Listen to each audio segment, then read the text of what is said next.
The Grand Chamber of the Galactic Council was the most important place in the known universe. For 12 million years, this massive room had seen empires rise and fall. Peace treaties were signed here. Wars were ended here. The fate of entire civilizations was decided within these crystal walls. But today, something was different. Today, the chamber was completely silent. Ambassador Marcus Webb stood alone at the center of the room. He wore his simple Earth uniform, dark blue with silver buttons. Around him, rising up in circular rows like a giant stadium, sat 347 different alien species. They were the rulers of the galaxy, the most powerful beings in existence, and every single one of them was afraid of the one human standing below them. High Arbiter Krelix spoke first. It was a being made of pure energy, contained inside a special vessel that glowed with blue light. Its voice echoed through every translation device in the room. Ambassador Webb, your species has broken 47 interstellar treaties. You have destroyed 3 Council enforcement fleets. You have turned the Vextar homeworld into a dead planet in just 48 hours. Marcus said nothing. His face was calm. He simply stood there, waiting. The Council demands an explanation, Krelix continued. For the first time in recorded history, the Arbiter's voice was shaking. We demand to know how a species that has only been in space for 200 years could possibly do these things. You attacked the children, Marcus interrupted. His voice was quiet, but everyone heard him clearly. The chamber became even more silent than before. A Vextar raid on our colony ship. The Harmony's Light. 700 families were on board. 412 children under the age of 10. Marcus's voice stayed calm, but every word carried weight. Your council members gave permission for this attack. Your fleets protected the raiders. Your politicians said it was necessary to correct an upstart species. A council member from the Drac Empire, a large reptilian creature with scales like armor, hissed loudly. It was legal. Your colony ship entered restricted space. The Vextar had the right to take action. You killed Emma Rodriguez. She was 6 years old. She wanted to be a botanist when she grew up. Marcus took one step forward. 50 different weapon systems activated throughout the chamber. He ignored them all. You killed the Kim twins, Jacob and Sophie. They were 4 years old. Their parents died trying to protect them. It took the children 3 hours to die in the cold of space. Ambassador Webb, Krelix said, its energy form flickering nervously. The Council acknowledges that mistakes were made in how we handled this situation. Mistakes? For the first time, Marcus smiled. It was not a friendly smile. You have been traveling in space for millions of years. You have watched thousands of species rise and fall. You have one universal rule. Every civilization in this galaxy follows it. Every species, no matter how violent or different, obeys this rule without question. He looked up at the assembled council members. All these powerful beings who had ruled the stars since before humans discovered fire. You don't attack the children. A low sound began to echo through the chamber. The ambassadors realized with growing horror that it was coming from Earth's orbital fleet. Human warships were now surrounding the Council's home station. So let me make something very clear, Marcus continued. His voice was still calm and quiet. I am not here to face your judgment. You are here to face ours. And this council is going to learn why that was the very first rule. 6 months earlier, everything had been normal. Captain Lisa Torres was reviewing the passenger list of the Harmony's Light for what felt like the 100th time. 700 people were traveling to New Haven Colony, humanity's newest settlement in the frontier territories. Most were families with children, people looking for a fresh start on a new world that had been prepared for human life. The ship's route took them through the edge of Vextar territory. The Galactic Council had approved this route. It should have been completely safe and routine. On the council station called Nexus Prime, Ambassador Marcus Webb was sitting through another boring diplomatic session. Then the emergency transmission came through. The footage was brief and terrible. Vextar warships appeared out of hyperspace without warning. The colony ship's shields failed within minutes. Escape pods launched into the void, carrying families trying to survive, and then the Vextar fighters started hunting down each pod. One by one, they are children, the distress call screamed. We surrender. They are just children. The transmission ended with nothing but static.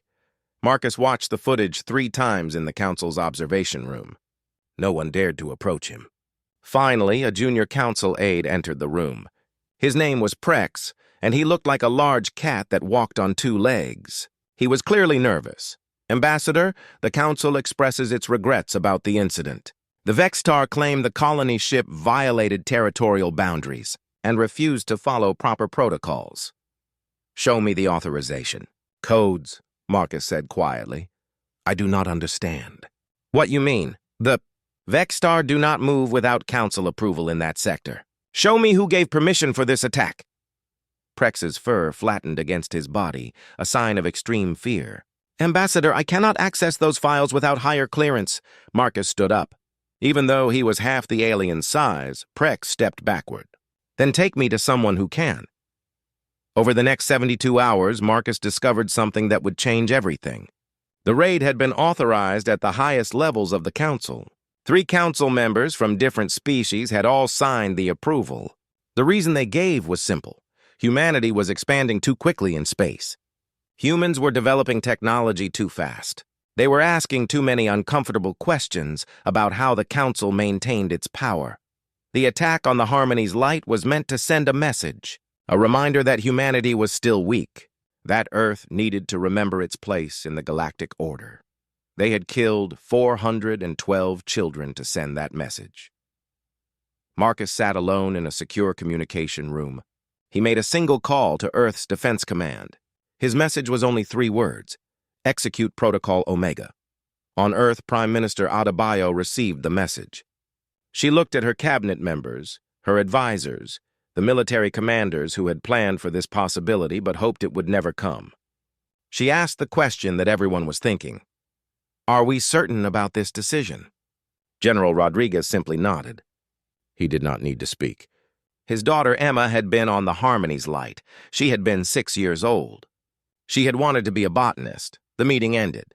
Orders were sent across encrypted channels, and Earth's war fleets, hidden in deep space for decades, began to move toward their targets. The Vextar High Command had no idea what was coming. They considered themselves apex predators of the galaxy. Their empire had conquered 73 star systems. Their military was ranked as the 4th most powerful in all of known space. When the council quietly suggested that the Vextar might want to increase their defenses because of human concerns, War Master Thaxel actually laughed. "They are children themselves in the cosmic timeline," he told his officers with amusement. "What could they possibly do to threaten us?" The answer came 48 hours later, and it changed everything the Vextar thought they knew about. Warfare. War Master Thaxel's flagship was called the Eternal Fang. It was conducting routine patrols near the Vextar homeworld when the sensor operator suddenly screamed in panic. 12 human warships had appeared at the edge of the star system, but they had not come through hyperspace. They had not used the jump gates. They had simply appeared out of nowhere, as if they had always been there. "This is impossible," Thaxel breathed, staring at the displays. "No species in the galaxy has this level of technology. Spatial manipulation like this should not exist. The human ships did not send any messages. They did not try to negotiate or communicate.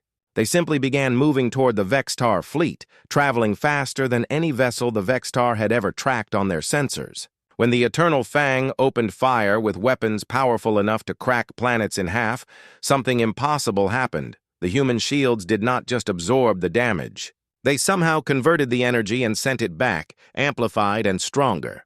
The Vextar lost 17 ships in the first few minutes of engagement. Their crews died before they could even understand what was happening to them. Back on Nexus Prime, emergency sessions of the Galactic Council were happening constantly. Ambassador Marcus Webb was summoned to appear before them, but he took his time walking to the chamber.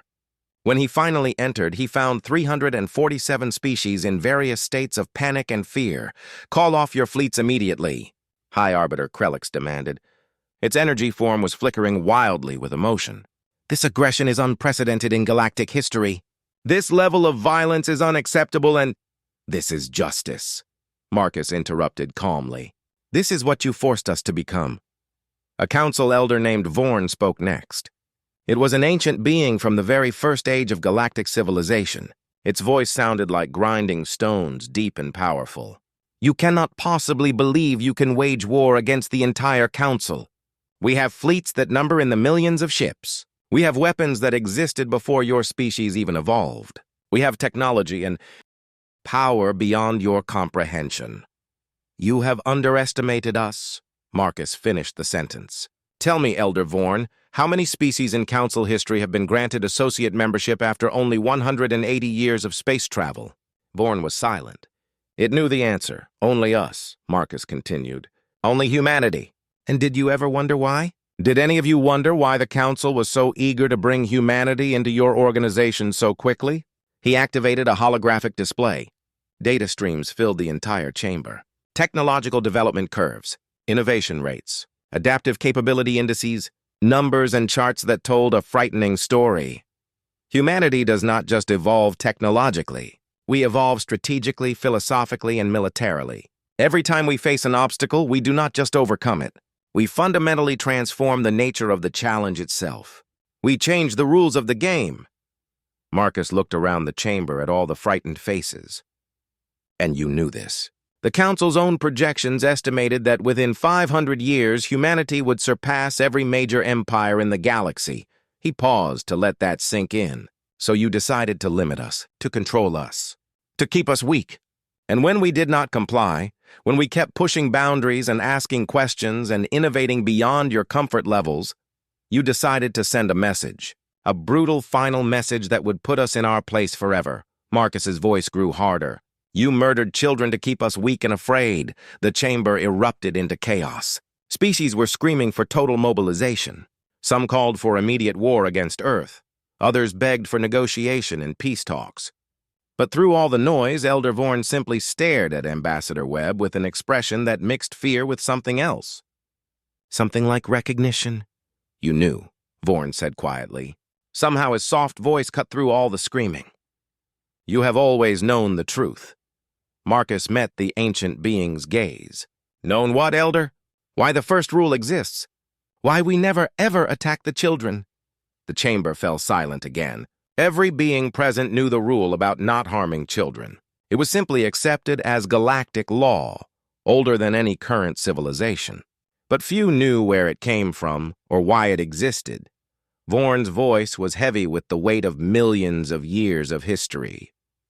73 million years ago, there was another species. We call them the first civilization. We do not speak their actual name anymore.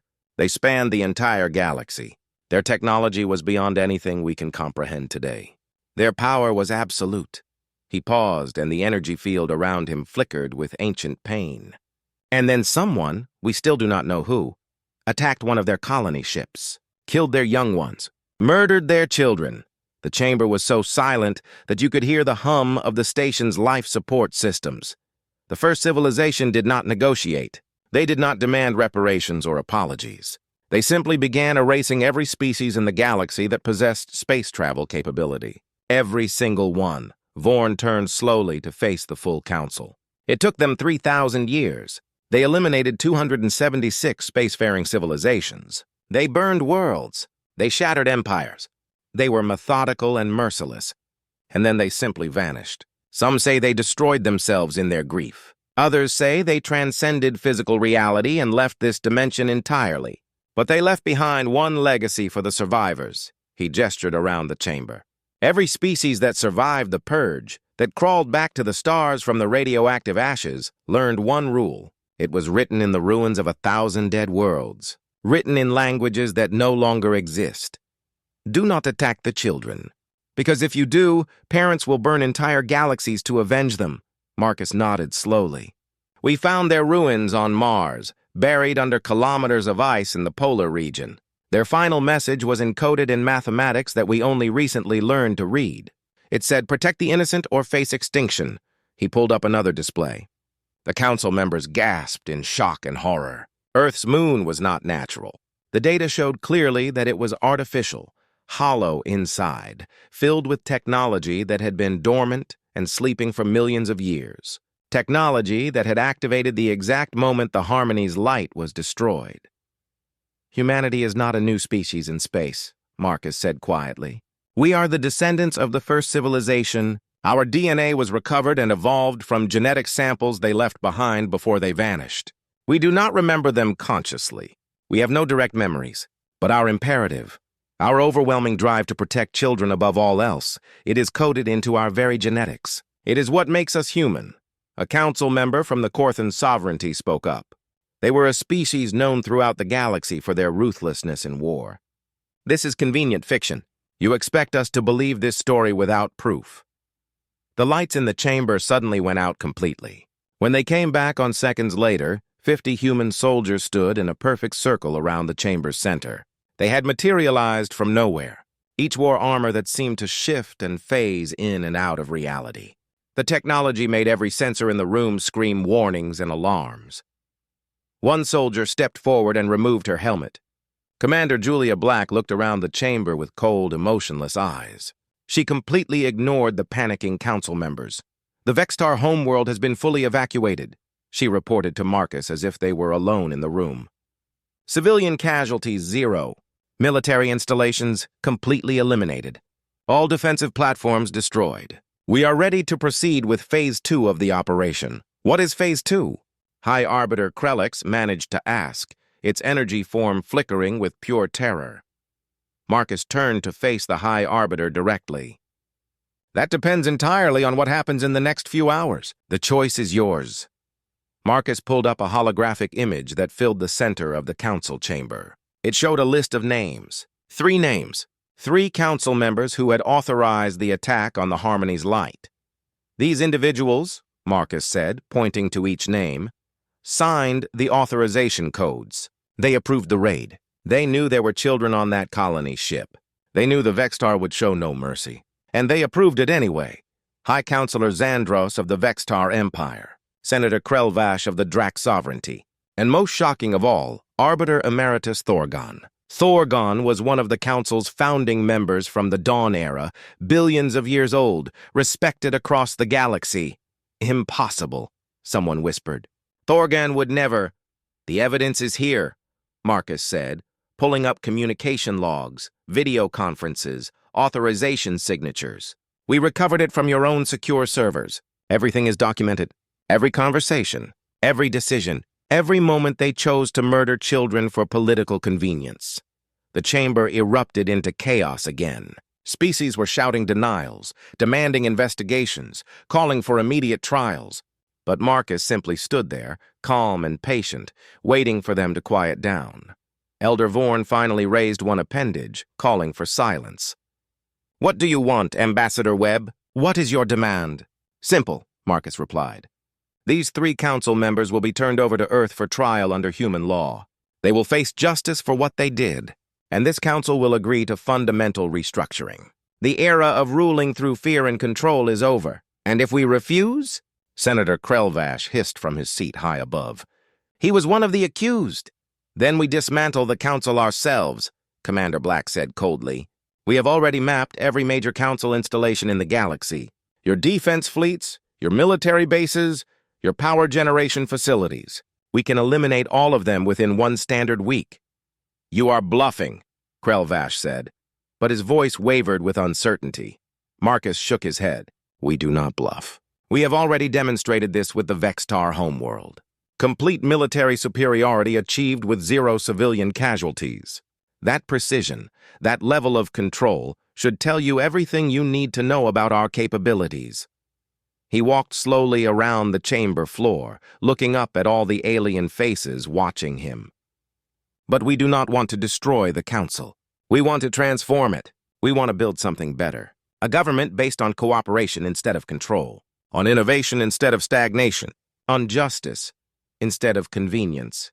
Humanity is proposing a new organization, Prime Minister Adebayo said, appearing as a hologram next to Marcus. We call it the Federation of Free Worlds. Membership is voluntary. Each species maintains complete sovereignty, but we agree to common rules, common protections, common values. And the first rule, Marcus added, remains the same as it has been for 73 million years. Protect the children. All children. Human, alien, synthetic, evolved, it does not matter. Because the day we stop protecting the most vulnerable among us is the day we stop deserving to exist. The council members began talking among themselves. Arguments broke out. Some species immediately supported the idea. Others resisted change. But slowly, over the next few hours, a consensus began to form. Elder Vorn finally spoke for the council. "We will agree to turn over the accused for trial, but we request that the trial be fair, transparent, and broadcast across the galaxy. Let everyone see true justice, not revenge." Marcus nodded. Agreed. The trial will be held on Earth, open to observers from every species. Every piece of evidence will be shown. Every argument will be heard. 3 days later, High Counselor Xandros, Senator Krelvash, and Arbiter Emeritus Thorgon were transported to Earth in human custody. They were brought before a simple courtroom in the city of Geneva, surrounded not by elaborate alien architecture, but by wood panels and human judges. The trial was broadcast live across every inhabited system in the galaxy. Billions of beings watched as these titans of galactic politics stood accused of war crimes. Judge Margaret Foster, a small human woman in her 60s, presided over the court. She showed no fear whatsoever as she faced beings who had ruled the stars for eons. "High Counselor Xandros, Senator Krelvash, Arbiter Emeritus Thorgon, you are charged with conspiracy to commit murder, war crimes, and crimes against sentient beings. How do you plead?" Thorgon, imprisoned in an energy field designed specifically to hold his ancient form, spoke with contempt in his voice. "This is absurd. You cannot try council members under human law. We have diplomatic immunity. We have protected status. This court has no jurisdiction over us." "You have nothing," Judge Foster replied calmly. "The moment you authorized the murder of children, you stopped being politicians and became war criminals. We are not trying you only under human law. We are trying you under the oldest law in the galaxy, the law that says protecting the innocent is paramount." The evidence was presented over the next 5 days. Communication logs showing the planning, authorization codes with their signatures, video conferences where they debated whether to kill just the adults or to send a stronger message by including the children. A particularly chilling moment came when Senator Krelvash said in a recorded conversation, "If we eliminate their young, the humans will learn to fear us for generations." On the 3rd day of the trial, something unprecedented happened. Alien ambassadors began arriving on Earth, not with large delegations or official parties. They came alone or in small groups, requesting private audiences with Prime Minister Adebayo. The Prime Minister received them in small groups. She listened as species after species confessed the same thing. The Council had been tyrannical for millennia. It had suppressed technological development in younger species. It had assassinated progressive leaders who challenged the established order.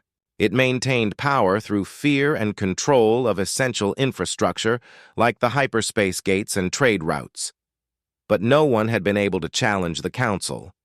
Until now, an elderly ambassador from the Thren Unity spoke for many of the visitors.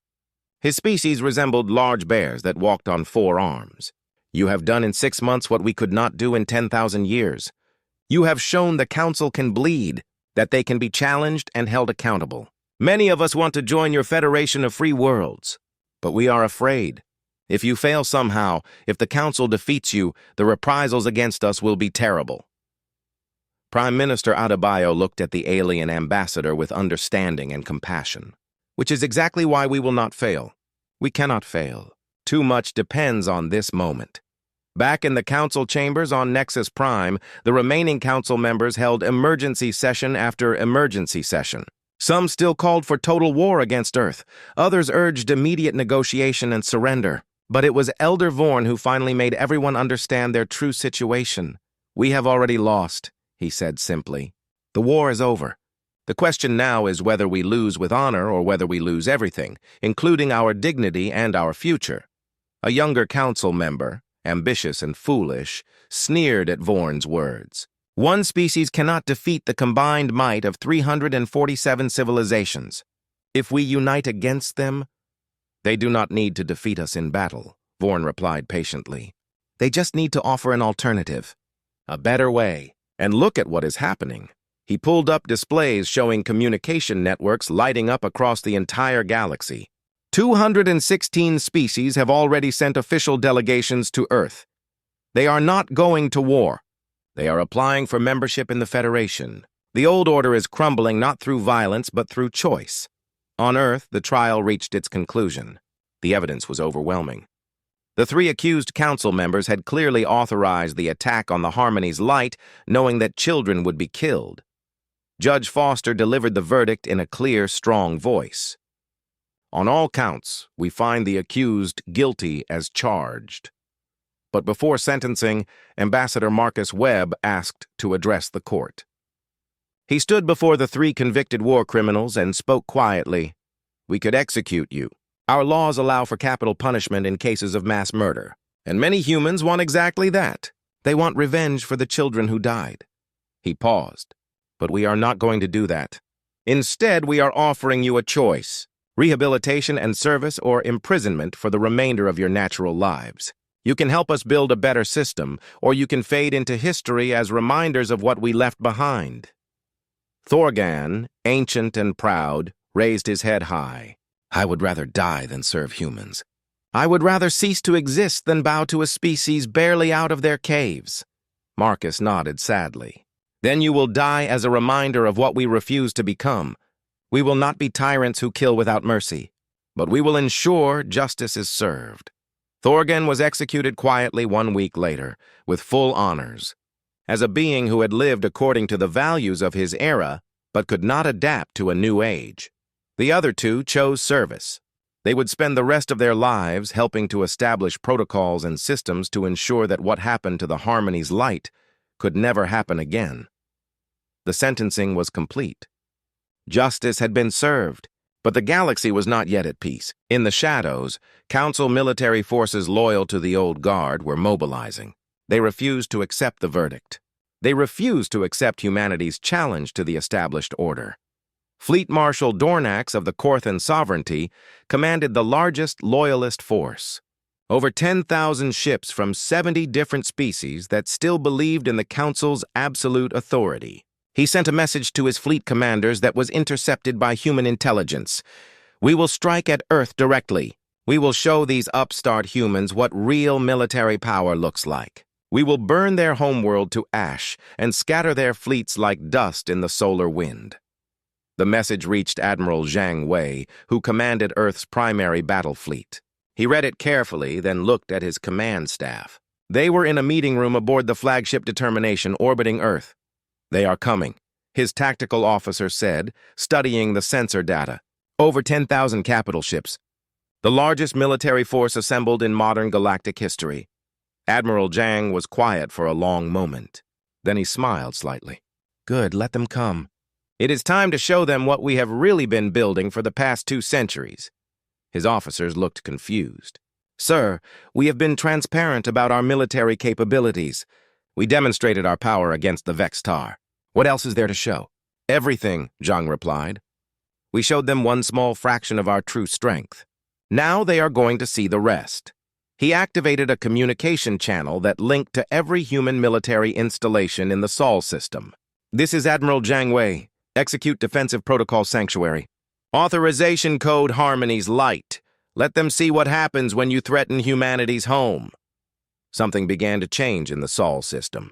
Something that had been hidden for decades. The asteroid belt between Mars and Jupiter started to shift. What looked like millions of rocks and ice chunks were actually camouflaged weapons platforms. Each one activated, revealing technology that should not exist. Mars itself transformed. The red planet's surface opened in thousands of places. Massive cannons rose from underground installations. Shield generators powered up, creating defensive barriers that could withstand the impact of small moons. The moons of Jupiter, Saturn, and the other gas giants all activated simultaneously. They were not natural satellites. They were artificial constructs built using technology from the first civilization. Each moon was a fortress capable of defending entire star systems. Even Earth's moon revealed its true nature. The entire lunar surface lit up with energy patterns. Ancient technology, millions of years old, fully awakened for the first time since humanity had discovered it. The Sol system was not just defended, it was a weapon. The entire star system had been converted into the most powerful defensive installation in galactic history. When Fleet Marshal Dornax's armada arrived 3 days later, they found themselves facing something they could not comprehend. Their sensors were screaming warnings. Energy readings were off every scale. The number of weapons locked onto their fleet could not be counted. Admiral Zhang opened a communication channel. His face appeared on every ship in the Loyalist fleet. "Fleet Marshal Dornax, you came here to destroy us, to punish us for daring to seek justice, to remind us of our place in the Galactic Order." He paused, letting his words sink in. "You made a mistake. The same mistake the Council made. You assumed we were weak because we are young. You thought our mercy was weakness. Our patience was fear." The Admiral's expression hardened. "Let me correct that misunderstanding. Fire. The Battle of Sol System lasted 4 hours. It was the shortest decisive engagement in galactic military history, and it was not even close. Human weapons systems operated at levels of precision and power that seemed impossible. Every shot hit its target. Every defensive action was perfectly timed. The Loyalist fleet was not fighting a battle. They were being systematically dismantled by technology they could not match and strategies they could not counter. Council losses: 9,312 ships destroyed or disabled. Human losses: 0. Not a single human vessel was even damaged. As the surviving Loyalist ships floated dead in space, their crews trapped in disabled vessels, Admiral Zhang opened the communication channel again. "Attention all surviving Council forces. You came here to kill us, to destroy our world, to punish us for refusing to accept tyranny." His voice was broadcast on every frequency. "But we are not going to kill you. We are sending rescue ships to collect survivors. We will treat your wounded.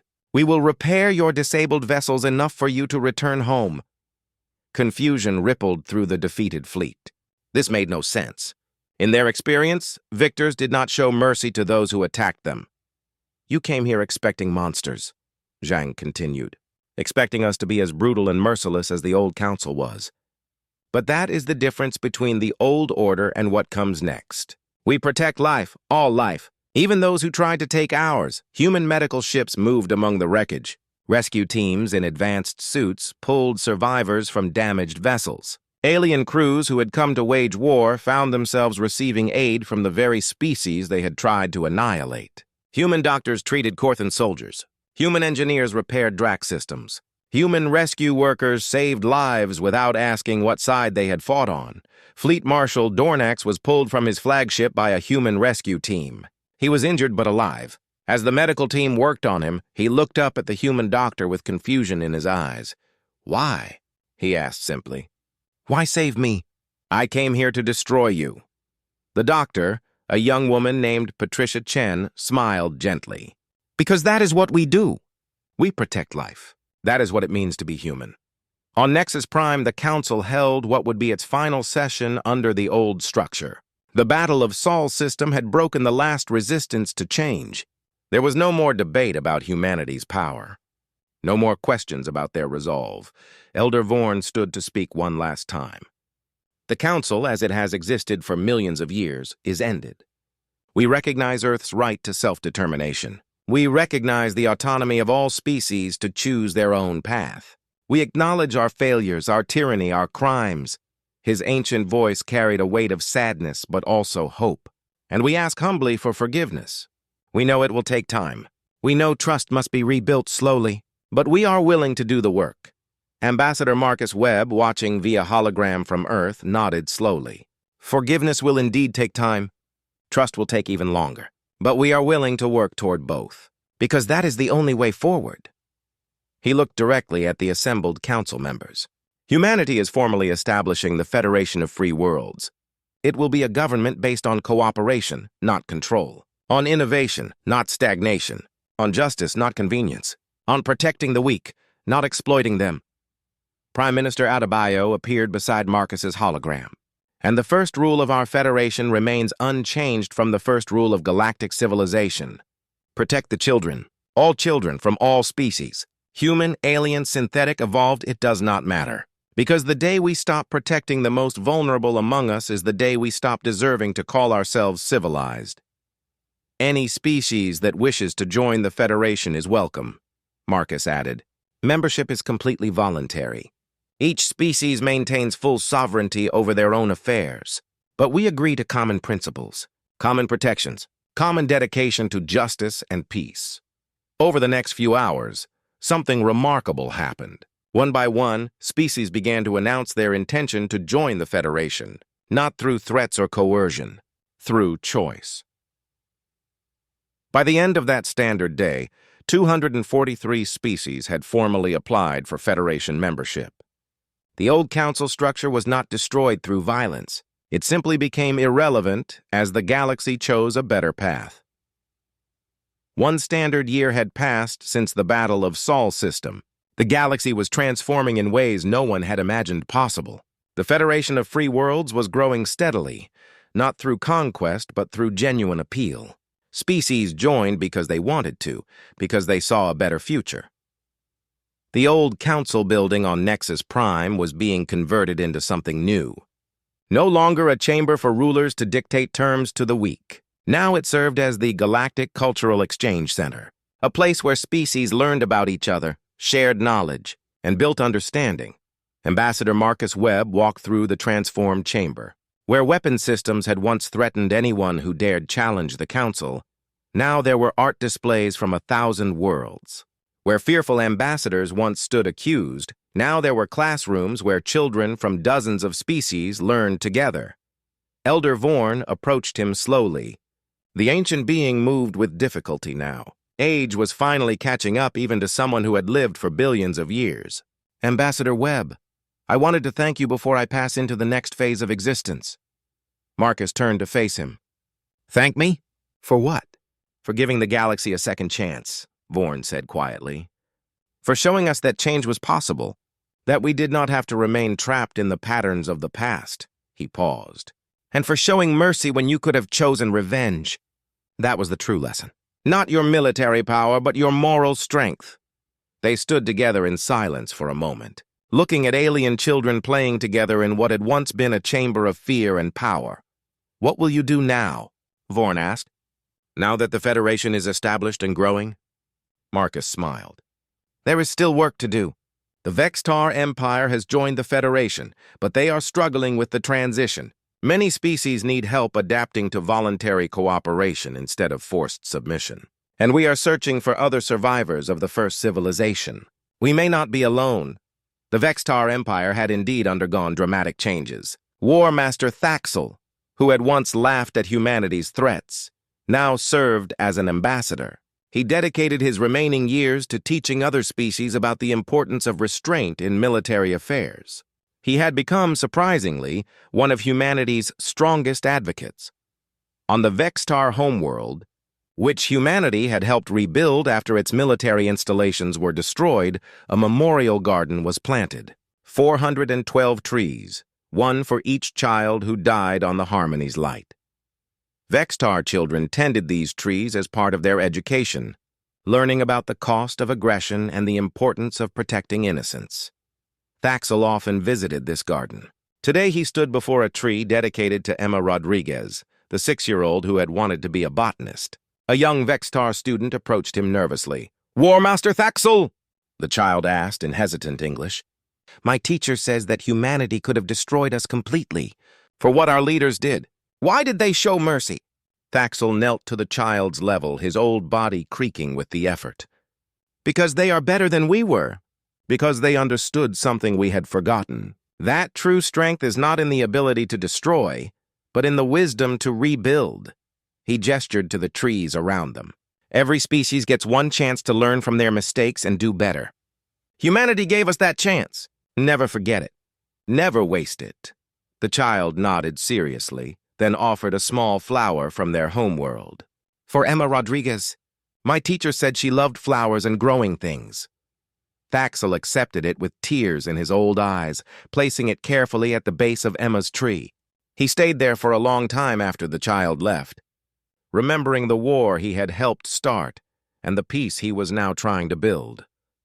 Back on Earth, in a memorial garden overlooking the Pacific Ocean, the same scene was being repeated. 412 trees stood in perfect rows, each bearing a plaque with a name, an age, and a dream that was cut short. The trees were special. Human geneticists had engineered them to grow flowers that could survive in any atmosphere, on any world. They were spreading across the galaxy now, planted on Federation worlds as living reminders of why the first rule existed. Marcus Webb visited the memorial every week. Today he stood before Emma Rodriguez's tree, touching the modified oak bark gently.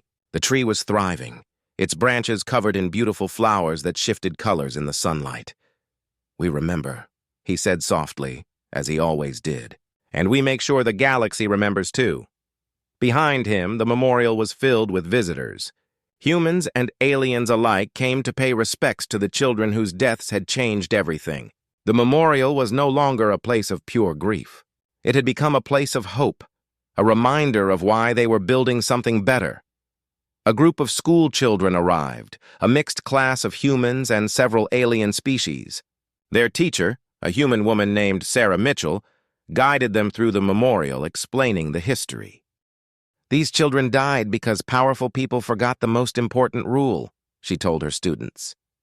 "They forgot that protecting innocence should always come first. That no political goal, no military advantage, is worth harming the defenseless." A small human boy raised his hand. "But we won the war, right? We beat the bad guys?" "We did," Sarah acknowledged.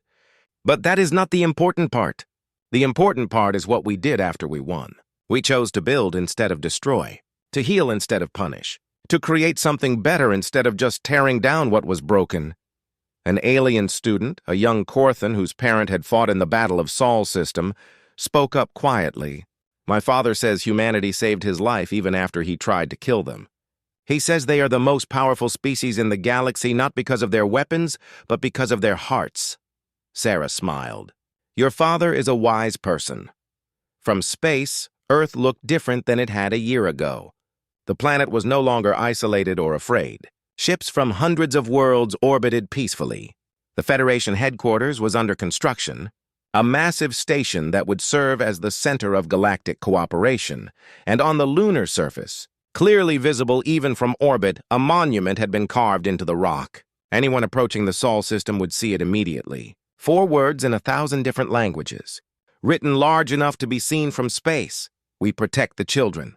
Below it, in smaller text that could only be read as ships drew closer, the galaxy's oldest rule and its newest promise: attack them and face extinction, protect them and find fellowship among the stars.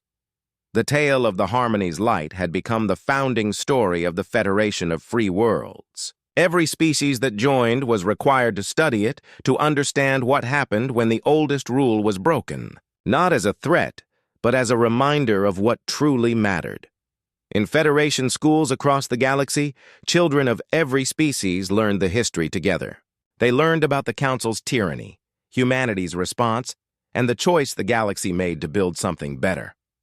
They learned about Emma Rodriguez, who wanted to be a botanist, about the Kim twins, Jacob and Sophie, who loved to play together, about all 412 children whose deaths had sparked a revolution not through hatred, but through the determination that such tragedy would never happen again. And every graduating class, regardless of species, took the same oath. The Federation oath, spoken in 1,000 languages but always meaning the same thing. "I pledge to protect the innocent, to defend the defenseless, to remember that our strength exists to shield the weak, not to exploit them. I will honor the memory of those who died so we could learn. And I will teach the next generation why they must never be forgotten." Marcus Webb stood in the Federation headquarters on the day it officially opened. Species from across the galaxy gathered in the Great Assembly Hall, not to be ruled but to cooperate, not to fear punishment but to build together. Prime Minister Adebayo gave the opening address. "We stand here today because 412 children died, because someone forgot the first rule, because tyranny always fails eventually, but we paid a terrible price to learn that lesson again." She paused, looking around at the assembled delegates. "Let us never forget them. Let us never allow convenience or politics or fear to make us forget why protecting the innocent is paramount. Because the day we forget is the day we begin our own destruction." The assembly hall erupted in agreement. Voices from 1,000 species, all united in one purpose. As the ceremony concluded and delegates began to mingle, Marcus found himself approached by a young human woman. She introduced herself as Lieutenant Emma Chen, named after Emma Rodriguez by parents who had been inspired by the little girl's story. "Ambassador Webb," she said, "I joined the Federation fleet because of what you did. Because you showed us that justice and mercy are not opposites, that we can be strong without being cruel. I wanted to thank you." Marcus shook his head gently. "Do not thank me. Thank Emma Rodriguez and all the others who died. They are the reason we are all here. They are the reason the galaxy changed." He looked around at the assembly, at humans and aliens working together, at children of different species playing without fear. "We just made sure their deaths meant something, that their sacrifice created something worth building." Years continued to pass. The Federation grew stronger. New technologies were developed through cooperation. Conflicts were resolved through dialogue. And on every Federation world, in every school and public building, the same reminder was displayed. 412 names, 412 lives, 412 reasons why the first rule existed. The galaxy had learned its lesson, written in the blood of innocence and the tears of parents. Some rules exist because breaking them costs more than any civilization can afford to pay, and across the stars, on 1,000 worlds, parents of every species held their children a little closer. They looked up at the night sky, at the ships moving peacefully between stars, and they whispered a prayer of gratitude. Grateful that the universe had finally remembered its first and most important lesson. Grateful that humans had reminded them all before it was too late. Grateful that from terrible tragedy, something beautiful had been born. The protection of the innocent was no longer just a rule.